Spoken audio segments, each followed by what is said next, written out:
you telling me that you're not telling me anything? Not even off the record? Okay, you don't have to say anything. I'm going to make a statement, and you just answer true or false, okay? Jane, Ubisoft's here in the demo room. I'll be right there. Charles, Kung Fu Chaos will be backwards compatible. True or false? You know I'm gonna find out anyway. Alright, fine. Jane, Shane needs you to review this by the end of the day. Why doesn't he review it? Hey, don't look at me. I just give the messages. Why don't you review it? Because nobody trusts me. Hey, Jane, did you see that, Gabriel got their 360s in? They took a whole bunch of photos and put them up online. I guess they broke NDA, but it looks really cool. Yeah, I wish we'd thought of that. Bet they got a ton of hits. You're probably right, but then at the same time, the coverage is kind of whack. We can come back later and do like juicier stuff and take video of it, you know, it'd be way better. But we'd break NDA. I didn't sign anything. That's true, but I don't think Microsoft's legal department is gonna care. Yeah, maybe not, but in my opinion, any press is good press, especially if it's our press, because then it's always good press, right? Or something like that, I don't know.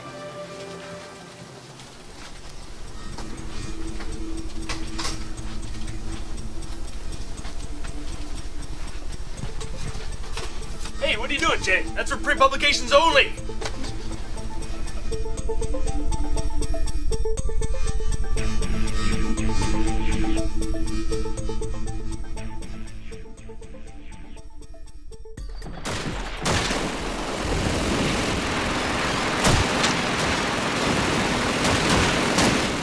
Did you play it with headphones?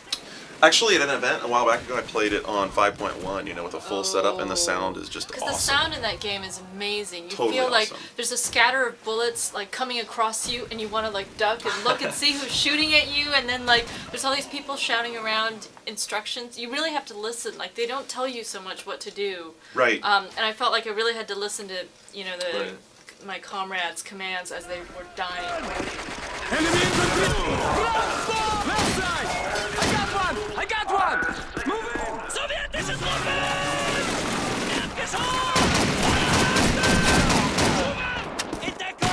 I have a funny story from last week.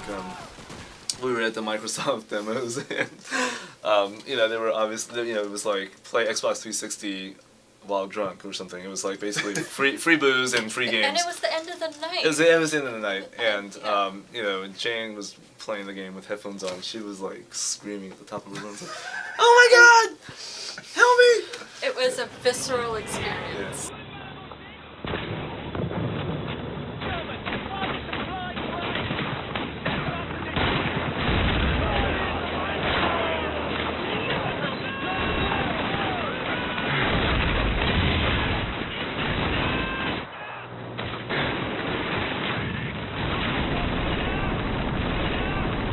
Just the previous week, I just got through like Brothers in Arms, Earned in Blood, which I think is probably the best World War II shooter I played. I'm pretty much against these sort of shooters where everything's scripted and you're just kind of like running along this like, you know, roller coaster sort of Disneyland wild ride thing. So like, but I was really surprised with Call of Duty 2 because it sort of felt more natural and it felt like I wasn't really thinking like, oh God, here comes the scripted explosions. I was just thinking like, oh God, I gotta get out of here, or I'm gonna die. And it was like really visceral. It was really good. I just finished up Fear, and the difference between Fear and Call of Duty is Fear is all these, you know, frantic battles where you're just going nuts, and it's all about just you versus the AI and short firefights. And but you're not going to remember. None of them are going to stand out specifically because they've just become this big mass of firefights. Whereas Call of Duty is like just the opposite. Every firefight's memorable because they do use those big set environments, and you know, it's more historic.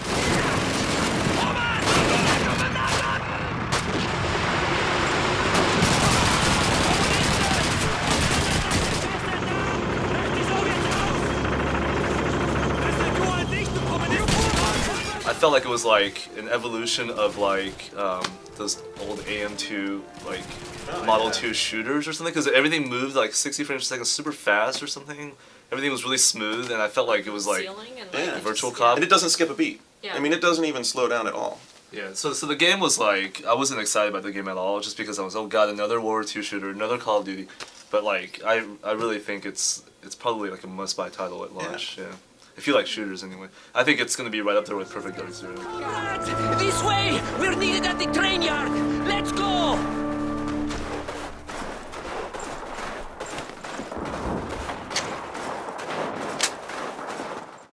You gotta crouch to get under the tape. Come on, let's go. Body's rotting as we speak. The patrolman on duty said there was a mannequin involved, just like the matchmaker. Damn city's crawling with sick killers. I was kind of championing this game a little bit more during E3 period than some people were.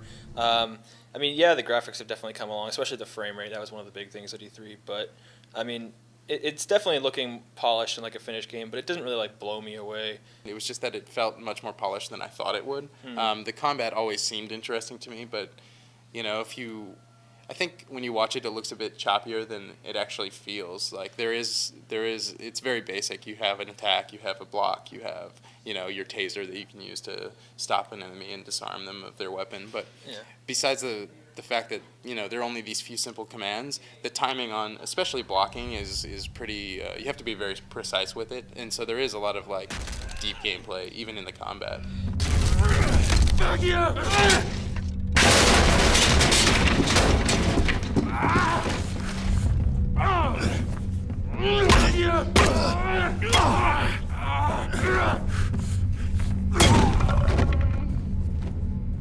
Yeah, I think people were a little bit misled at the beginning just because they saw it and they thought, okay, this is kind of like Riddick.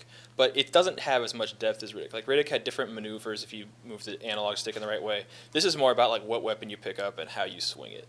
Like, when you pick up the weapons, they have little statistics that show you, like, you know, this has more strength, this one's faster, this one's good for this, etc.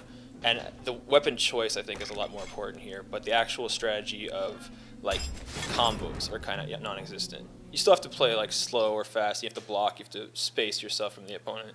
But you know, you don't really have to learn that much about it. It's more just feeling out the scenario. Riddick and I would say even Breakdown a bit more. They really feel like first-person shooters to me, and this one doesn't. Like, it very much feels like an adventure game in the first-person perspective, and I think it's because the combat when you're holding a gun, the ballistic combat just feels kind of, I want to say, more realistic.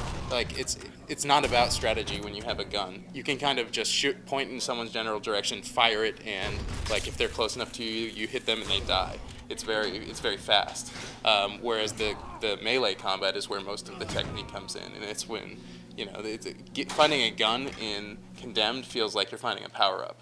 They're not everywhere, and when you do finally pick one up and get to use it, it's just so, you know, the next few enemies that you have to face aren't going to pose any sort of threat to you. Yeah, it's kind of strategic in the Resident Evil way in that you got to conserve your ammo. You're not going to have a lot of guns in the game. There are guns, but it's not a shooter, you know. At least for me, I can say personally that Condemned is a lot better than I thought it was going to be. Yeah, it's a little bit slower paced than I was expecting. Like, you're not fighting 10 enemies at once. You walk around for a little while, you come across an enemy.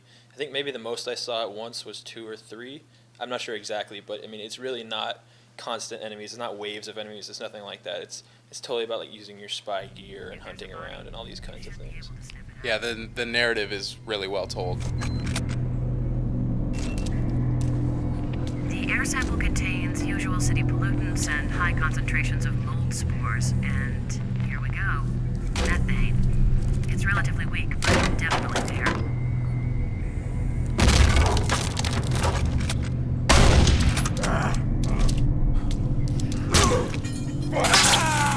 The story is actually really interesting in this game, and the way it's told through first person, through phone calls, is really clever, and it seems to work really well. There's apparently some crazy twists coming later on that we don't really know exactly what they are yet, but I don't know, maybe like the second half of the game we'll find out about that, but there's something more, like, you're not entirely human. There's something weird about you going on. We're kind of curious.